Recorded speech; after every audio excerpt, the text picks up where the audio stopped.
Hello दोस्तों, GS Jnanpith में आपका बहुत बहुत स्वागत है। दोस्तों ये आज सेकंड चैप्टर का ये आज लास्ट क्लास होगा। इसके बाद हम लोग थर्ड चैप्टर पढ़ेंगे। तो ये हम लोग इसके पहले पढ़ चुके थे, शहर का विकास पढ़ चुके थे। शहरों के बारे में भी देख चुके थे कि 3 भाग में बढ़ चुका था, जिसमें एक मंदिर के आसपास का क्षेत्र था, जिसको हम लोग कल देखे थे कि मंदिरों में कैसे मंदिरों का कैसे विकास होता है, लोगों को मंदिरों के प्रति कैसे उनके अंदर आस्था जगता है, और मंदिर कैसे लोगों के मन में एक अहम जो जगह था वो बनाता है। उसके बाद धीरे धीरे राजा भी उस पे आते हैं। और अब क्या था कि अब 2 शहर और बचे थे, जिसमें एक जो शहर थे जो औद्योगिक केंद्र के जो तर्ज पे आपको विकसित हुए थे, और दूसरे जो शाही शहर थे। तो उसमें हम आज ये 2 टॉपिक देख लेंगे, और थोड़ा सा जो होगा हम लोग मेसोपोटामिया के जो विरासत हम लोग मेसोपोटामिया से हम लोगों को क्या क्या प्राप्त हुआ, और मेसोपोटामिया की कुछ सांस्कृतिक भिन्नताओं को भी थोड़ा थोड़ा हम लोग देख लेंगे। ये आपके चैप्टर का लास्ट क्लास होगा। इसमें हम लोग देखेंगे कि ऊर जो था, ऊर एक शहर था जहाँ जैसे हमने बताया था कि ऊर मारी जो शहर था, इनके बारे में, इनके वहाँ के रहने वाले लोगों के बारे में जानकारी हम लोग को देखते हैं कि क्या क्या था, वो किस प्रकार से रहते थे और उनकी जीवन शैली किस प्रकार से थी। तो पहले हम लोग ऊर के ऊर शहर में लोगों का जीवन के बारे में देख लेते हैं। इसमें क्या था कि ऊर जो शहर था, यहाँ मंदिरों का बहुत अधिक निर्माण था। यहाँ मंदिरों के आसपास के जो लोग रहने वाले थे वो ज़्यादा थे, लेकिन ऊर शहर में जो ग्रामीण निवासी थे, उनके जीवन और उनके क्या कहते हैं, उनके जो जीवन की शैली थी वो किस प्रकार थी। तो इसमें देखेंगे कि वहाँ के लोगों का समाज जो था वो एकल परिवार का था। मतलब क्या था कि समाज जो था वो जैसे एक परिवार में पिता थे, वो पिता जो होते थे वो मुखिया होते थे, और पिता मुखिया होने के साथ साथ क्या होता था कि अगर बच्चे चाहते हैं कि अगर उनके पुत्र जो चाहते कि अगर वो अपने पिता से अलग रहें तो वो अलग रह सकते थे। इस प्रकार से शुरू से ही उनकी जो मेसोपोटामिया की सभ्यता थी, उस समय से आप देखेंगे कि इस तरह का जो सब लोगों में विचारधारा था वो बनते आ रहा है। आज हम लोग जैसे पश्चिमी सभ्यता के बारे में सोचते हैं कि पिता कहीं और रहते हैं और बच्चे कहीं और रहते हैं, उनके बच्चे भी थोड़े से समझदार होते हैं तो वो अपना घर अलग कर लेते हैं। तो ये एक पश्चिमी सभ्यता थी। जैसे हमारे भारतीय संस्कृति में ऐसा नहीं है, हम लोग एक परिवार के तरह हम लोग एक साथ रहते हैं। तो इनका जो देखेंगे कि कैसे ये जो उनकी पश्चिमी सभ्यता का कैसे विकास हो रहा है, उसका ये पहला एग्जाम्पल है कि यहाँ जो परिवार था वो एकल था, और पिता तो मुखिया होते थे, लेकिन अगर बच्चे चाहें तो वो अपना अलग घर बना के रह सकते थे। अच्छा, उसमें भी था कि अगर वो किसी से शादी करते थे तो शादी करने से पहले जो वर थे और वधू थे, दोनों की सहमति की आवश्यकता होती थी। उस समय की ये देखेंगे कि उस समय इस शहर में ऐसे प्रचलन थे। तो ये दोनों पे वर वधू भी अपना क्या करते थे कि अगर उनको पसंद है तो वो एक दूसरे से शादी करते थे, वरना शादी नहीं होती थी। इसके बाद क्या है कि शादी जब हो जाती थी तो एक मैंने बताया था आपको, युद्ध की देवी जो थी इनाना थी, और उन इनाना के शादी के तुरंत बाद इनाना को प्रसाद चढ़ाना होता था। वहाँ लोग जाते थे, वहाँ प्रसाद चढ़ाते थे, और इनाना देवी का आशीर्वाद लेकर ही शादी को संपूर्ण माना जाता था। तो ये एक चीज़ था। इसके बाद ये जो था ऊर शहर था, ये जो था आपको सबसे पहला जो मेसोपोटामिया का जो कोई शहर खुदाई में प्राप्त हुआ था, तो ये ऊर शहर था। जैसे कि हम लोग सिंधु घाटी सभ्यता पढ़ते हैं, तो सिंधु घाटी सभ्यता में तो बहुत सारे शहर मिले हैं, जैसे हड़प्पा, मोहनजोदड़ो, कालीबंगा, लोथल, चन्हुदरो, बहुत सारे मिले हैं। लेकिन इसमें भी सबसे पहले जिसकी खुदाई की गई थी वो हड़प्पा था। वो 1921 में उसकी खुदाई की गई थी। उसी प्रकार से मेसोपोटामिया का सभ्यता तो बड़ा था, लेकिन उसमें भी जो सबसे पहला जो शहर की खुदाई की गई थी वो था ऊर शहर। तो ये याद रखेंगे कि आपको पहला शहर जो खुदाई हुआ था वो कौन था, ऊर शहर था।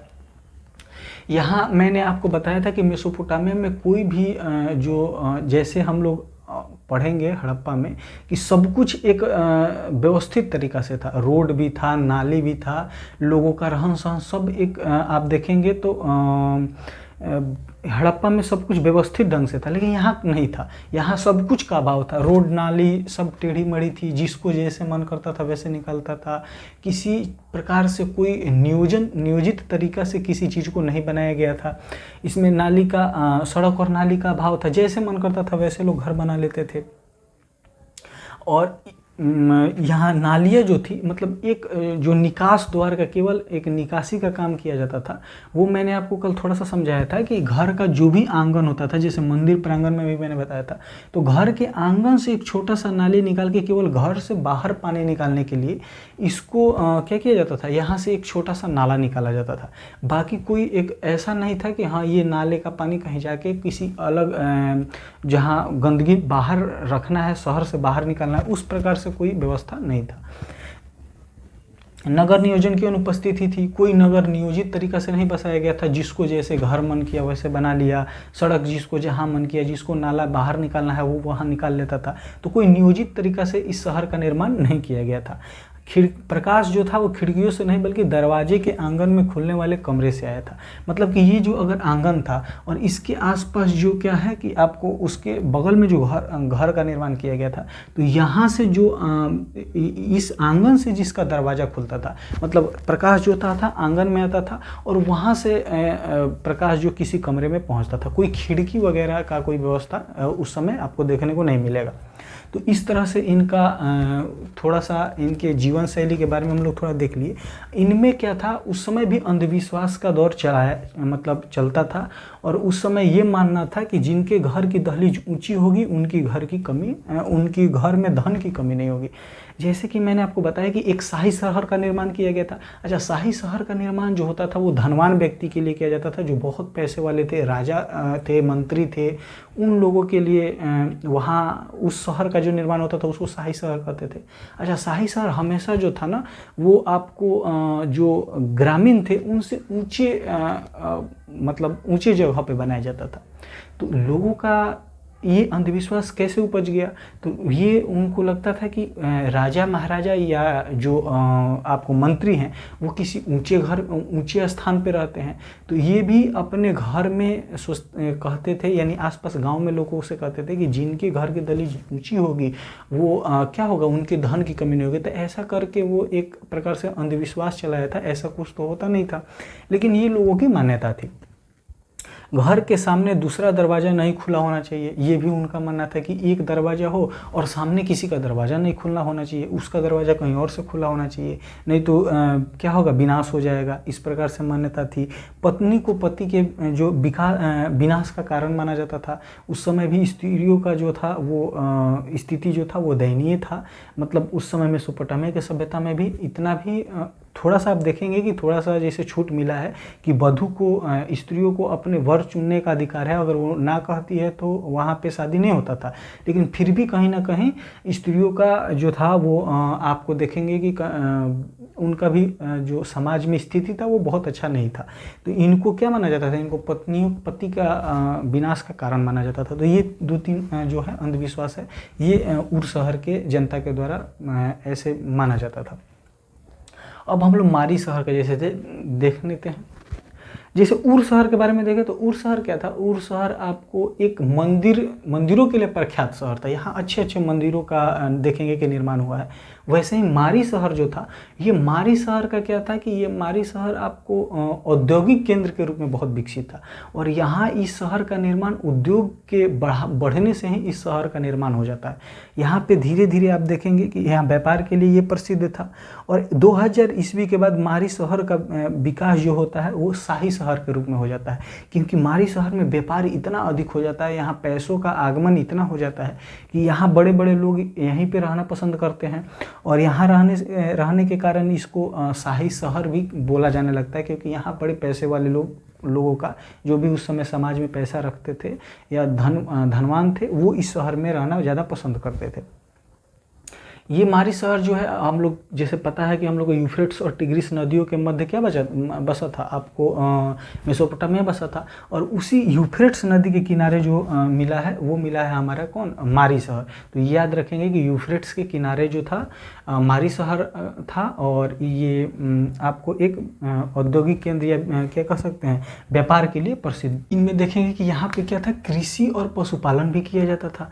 मतलब कि ये जो पूरा क्षेत्र था, आपको देखने को मिलेगा कि ये कृषि के लिए भी उपयोगी था और पशुपालन भी यहाँ हो जाता था, क्योंकि यहाँ पे जो चारागाह थी उसकी भी उपलब्धता थी, और यहाँ के ज़मीन भी थे वो बहुत उपजाऊ थे, क्योंकि नदी के किनारे बसा हुआ था। अच्छा, नदी के किनारे बसने के कारण यहाँ पे व्यापार भी अच्छा हो जाता था। तो ये जो मारी शहर था, ये एक रहने योग्य जो शहर होना चाहिए, उसकी जितनी भी उपलब्धता होनी चाहिए वो सारी चीज़ यहाँ पे मौजूद थी। यहाँ पे अच्छा, यहाँ पे जो था वो मैक्सिमम जो था, इस शहर का निर्माण जो था वो बाहरी लोगों ने ही किया था। जैसे कि यहाँ के जो लोग थे, अकेडियन थे, वो अमोरिया थे, असूरी थे और अर्मेनियाई थे। ये जितने भी थे बाहरी क्षेत्र के, जो इस यहाँ के निवासी कम थे, वो यहाँ पे आकर के, जो उस समय खानाबदोश आदमी होते थे, जिनको खानाबदोश उनको बोला जाता था, जो अपने खाने पीने के खोज के लिए किसी न किसी एक कबीला टाइप के होते थे, जो खाने पीने की खोज के लिए किसी एक क्षेत्र में रहते थे, फिर वहाँ के क्षेत्र को छोड़ के दूसरे क्षेत्र में चले जाते थे।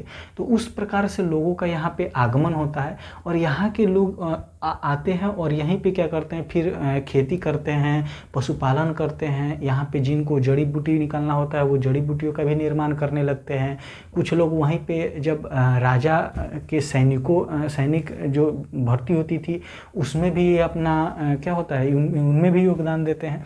तो इस प्रकार से ये क्या है कि पूरे आपको बाहरी ये जितने थे वो सारे आके ये एक शहर का निर्माण करते हैं, यहाँ पे ये अपना काम करते हैं। इसमें क्या था कि एक मारी के राजा जो थे वो भी थे, वो कहाँ, अमोरिया के ही मतलब अमोरिया जो ये थी था, कबीला था जहाँ से वहाँ के लोग आए थे, वो अमोरिया के जो राजा बने थे वो अमोरिया ही के थे। और इन्होंने एक जो भूमि के देवता है, मैदान के देवता हैं दगान के लिए क्या किया था कि एक मंदिर बनाया था। तो ये जो क्षेत्र थे, ये मैक्सिमम जो लोग थे वो क्या करते थे, खेती के लिए, मतलब जो कबीला थे वो एक क्षेत्र से छोड़ के दूसरे क्षेत्र में आते थे और ये पूजा भी करते थे भूमि देवता का, जिसमें क्योंकि ये उन्हीं से इनको भोजन प्राप्त होता था। तो इसका देखेंगे आपको, ये चीज़ एक एग्जाम्पल है कि ये कैसे अपने सभ्यता, अपने संस्कृति को कहीं और से ला करके मारी शहर में ये स्थापित हो जाते हैं। तो उसी का एक एग्जाम्पल है कि दगान की पूजा, दगान जो देवता थे उनकी पूजा की जा रही है, उनके लिए एक मंदिर का निर्माण किया जा रहा है, और ये मैदान के देवता थे, मतलब भूमि के देवता इनको माना जाता था। मारी शहर में एक अधिकारी होता था जो क्या करता था कि जो भी सामान आता था मेसोपोटामिया में व्यापार करने के लिए, किसी और क्षेत्र से लोग आते थे, जो यूफ्रेट्स नदी के किनारे ये शहर बसा था, तो वहाँ नाव से अगर कोई आता था और अपने मेसोपोटामिया में शहर में पूरे उसके क्षेत्र में व्यापार करना चाहता था, तो वो क्या करते थे, उससे टैक्स के रूप में क्या करते थे, उसके सामान का 10वां हिस्सा क्या करते थे, टैक्स के रूप में अपने पास रख लेते थे। तो इसके लिए राजा के द्वारा एक अधिकारी नियुक्त किया गया था जो टैक्स कलेक्शन करता था। तो ये भी चीज़ याद रखेंगे कि ये आपको मारी शहर में देखने को ये मिलेगा। इसमें आप ये सारी चीज़ आप तो देख चुके हैं कि कितने यहाँ पे बाहर के जो अकेडियन आते हैं, अमोरिया आते हैं, असूरियन आते हैं, अर्मेनियाई आते हैं। तो ये सारे आने से क्या है, अपने अपने संस्कृति को लेके आते हैं, अपने अपने मान्यता को लेके आते हैं। अब ये अलग बात है कि यहाँ राजा जो बन जाते हैं अमोरिया के बन जाते हैं, तो इनका प्रभुत्व ज़्यादा हो जाएगा, इनके जो संस्कृति है उसकी बोलबाला है वो ज़्यादा बढ़ जाएगा।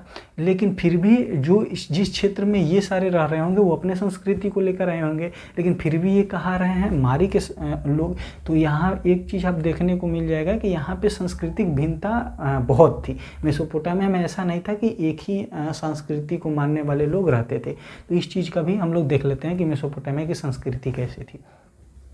सांस्कृतिक भिन्नता समझ गए, क्योंकि यहाँ पे मैक्सिमम लोगों का जो खानाबदोश लोग थे, जो कबीलाई लोग थे, जो खाना के खोज में एक जगह से दूसरे जगह ट्रांसफ़र होते रहते थे, उनका आगमन होता है, वो आके फिर वहीं पे बस जाते हैं। तो इस प्रकार से वो अपने संस्कृति को लेके आते हैं, इसलिए यहाँ पे सांस्कृतिक भिन्नता भी देखने को मिलता है। ये अपने समुदाय के राजा को याद करने के लिए, अब जैसे कोई एक कबीला आया, अच्छा वो कबीला के कोई एक राजा हुए, उन राजा को अपने पूरे उस क्षेत्र में, मेसोपोटामिया के पूरे उस क्षेत्र में लोगों को याद दिलाने के लिए कि हाँ ये राजा थे और ये अच्छा काम किए थे, तो उनके समुदाय के लोग उन पे एक कविता लिखते थे और उनको कविता में उस राजा को जीवित करने का कोशिश करते थे, सबके पास पहुंचाते थे। तो ये एक अनोखा तरीका था ये मेसोपोटामिया के लोगों का, तो ये चीज़ आप याद रखेंगे। गिलगमेश उरुक का एक महान शासक था। यहाँ पे एक उरुक शहर था और उरुक शहर में आप देखेंगे कि एक राजा हुआ करते थे जिनका नाम था गिलगमेश। इन गिलगमेश का कहानी ये है कि इनका क्या हुआ था कि इनका एक पुत्र था और वो जवान पुत्र था, और उसका क्या हो जाता है कि अचानक मृत्यु हो जाती है। अचानक मृत्यु होने के बाद क्या होता है कि राजा बहुत परेशान हो जाते हैं, और राजा के परेशान होने के बाद वो इतना व्याकुल हो जाते हैं कि वो एक कसम खाते हैं कि मैं क्या करूँगा कि मैं अमृत का खोज करूँगा, मतलब कि अमरता का खोज करूँगा, कि मैं अपने पुत्र को अमर बनाऊँगा। ये अमरता होता क्या है? तो इस समय उनकी मान्यता लोगों में ज़्यादा थी कि अमरता की कुछ ऐसा होता होगा जो उसका खोज करना चाहिए। ये राजा अपने जीवन का मैक्सिमम समय इस अमरता के खोज में लगा देते हैं, जबकि ये बहुत महान शासक थे, इनका क्षेत्र विस्तार बहुत ज़्यादा था, लेकिन फिर भी ये अपने जीवन में बहुत प्रयास करते हैं। मतलब उतना प्रयास ये पूरे अपने जीवन में नहीं किए थे जितना ये अमरता के रहस्य का पता लगाने के लिए पूरे प्रयास करते हैं, लेकिन ऐसा कुछ होता नहीं है। बाद में ये असफल हो जाते हैं और इन्हीं के बाद में क्या होता है कि राजा का पंथ वंशानुगत बनाया जाता है, मतलब कि राजा का बेटा ही अब राजा बनता है। तो इनके बाद ही ये गिलगमेश के बाद ही पिता का जो राजा का बेटा होता है वही राजा बनता है। तो वंशानुगत इनके बाद ही बनता है। तो ये देख रहे हैं कि एक क्रमिक विकास है। हम लोग आदि मानव से शुरू करके एक सबसे पुरानी सभ्यता के बारे में पढ़ रहे हैं। तो ये रिलेट आप ऐसे कर सकते हैं कि ये जितने भी चीज़ हो रहे हैं वो हमारे शुरुआती दौर में कैसे इन सारी चीज़ों का विकास हुआ और कैसे ये सारे चीज़ यहाँ तक पहुँच गए हैं, उसका सबका ये पहला एग्जाम्पल आपको देखने को मिल रहा है। कैसे शहर का निर्माण होता है, कैसे राजा का पद वंशानुगत बनता है, कैसे लोग एक राजा को या किसी महान आदमी को याद करने के लिए कुछ अपने से प्रयास करते हैं। जी यहाँ पे प्रयास किया गया है कि कविता में लिख के उनको याद किया जाएगा। मंदिरों का कैसे लोगों में आस्था बढ़ता है, मंदिर क्यों लोगों के अंदर इतना महत्व बढ़ जाता है। तो ये सारा चीज़ का पहला एग्जाम्पल आपको इस मेसोपोटामिया देखने को मिलेगा। और ये सारी चीज़ आपको पहला एग्जाम्पल से लेके आप शुरू कर सकते हैं कि कैसे इन चीज़ों का बीज रोपा गया था। इसके बाद क्या है कि मेसोपोटामिया में कुछ विरासत है कि इस मेसोपोटामिया से हमको क्या क्या मिलता है। तो ये चीज़ आप याद रखेंगे, ये बड़ा इंपॉर्टेंट है कि कैलेंडर का शुरुआत इस मेसोपोटामिया की सभ्यता में ही होता है। और इसमें ही बताया जाता है कि एक साल में 12 महीना होगा, 12 महीना, एक महीना में आपको 4 सप्ताह होगा, एक सप्ताह में आपको 7 दिन होगा, और एक दिन में 24 घंटा होगा, एक घंटा में 60 मिनट होगा। ये सारे चीज़ों का जो खोज था और ये सारी चीज़ों का जो शुरुआत किया गया ये मेसोपोटामिया के द्वारा ही दिया गया है। तो ये आप याद रखेंगे कि ये सारे चीज़ जो सौर एवं चंद्र ग्रहण है, ये सारे चीज़ यहाँ पे भी माना जाता था और इसका शुरुआत यहीं से हो चुका था। तो ये सारे चीज़ को देखेंगे। यहाँ पे गणित में भी देखेंगे कि गणित में भी गुना करना, भाग करना, स्क्वायर निकालना, स्क्वायर रूट निकालना, ये सारी चीज़ मेसोपोटामिया के लोगों के द्वारा ही दिया गया है। तो ये सारी चीज़ आप देखेंगे। इसके हम लोग पहले भी पढ़े हैं मेसोपोटामिया का, जब फर्स्ट चैप्टर हम लोग पढ़ रहे थे, मतलब पहला क्लास पढ़ रहे थे, तो उस समय भी हमने बताया था कि कैसे यहाँ के लोगों के ने हर फील्ड में, हर जगह में, ज्योतिष में, हर जगह इन्होंने कुछ ना कुछ योगदान दे कर गए हैं। तो इनका योगदान बहुत ज़्यादा महत्वपूर्ण है और इसको हमको याद रखना चाहिए। बाकी आपका क्लास अब रेगुलर चलेगा। कल से हम लोग तीसरा चैप्टर इसका शुरू कर देंगे और कोशिश करेंगे कि जल्द से जल्द आपका हिस्ट्री ख़त्म कर दिया जाए। उसके बाद हम लोग ज्योग्राफी या पॉलिटी पे पढ़ेंगे। और इसका आप लोग नोट्स बनाते रहेंगे। अगर किसी कोई वीडियो में आपको अगर दिख नहीं रहा होगा, लाइटिंग के वजह से आपको कोई वीडियो या नोट्स बनाने में दिक्कत हो रहा होगा, तो आप यहाँ पे कमेंट बॉक्स में लिख सकते हैं, मैं आपको पर्सनली उस चीज़ का नोट्स आपको भेज दूँगा। तो आप लोग पढ़ते रहिए। ठीक है, थैंक यू।